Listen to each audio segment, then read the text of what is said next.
Today I'm in the upmarket part of Tbilisi. It's well known that this is the upscale part of town, but even if you didn't know, you'd soon work it out because everything here is a lot cleaner and the pathways are a lot wider.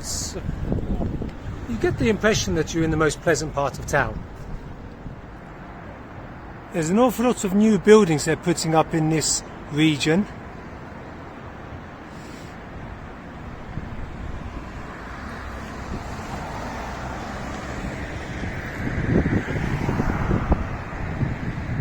But don't be fooled into thinking that this is just a new swanky area. It always has been, even during the Soviet period. In this area you've got a lot of nice housing from the post-war years. Still standing, still looking in good condition as well. Funnily enough, you've still got a row of about 3 or 4 old little pre-revolutionary houses that seem to have survived somehow. I think another reason this area has maintained a upscale feel is because it's the only part of the city where the metro doesn't come to, so it keeps out the great unwashed masses.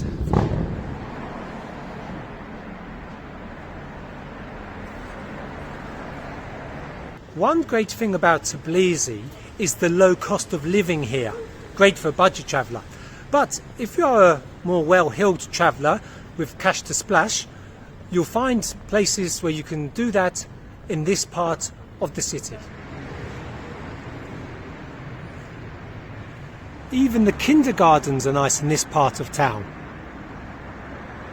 This one from the 1940s, 50s. Still looking good as well. Vakhsh has 2 large parks.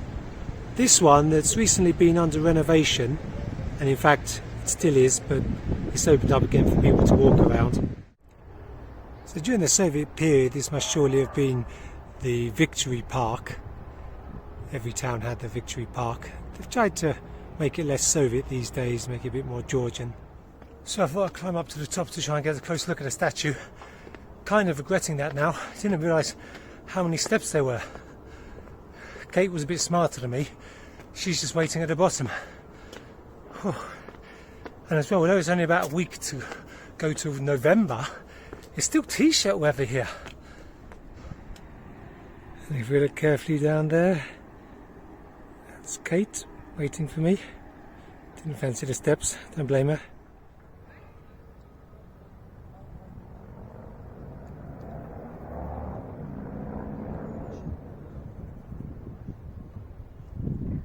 You may remember the cable cars from a previous episode. That one heading down into Vakhsh. And here we get a good perspective of Vakhsh actually, especially the new blocks that have been put up.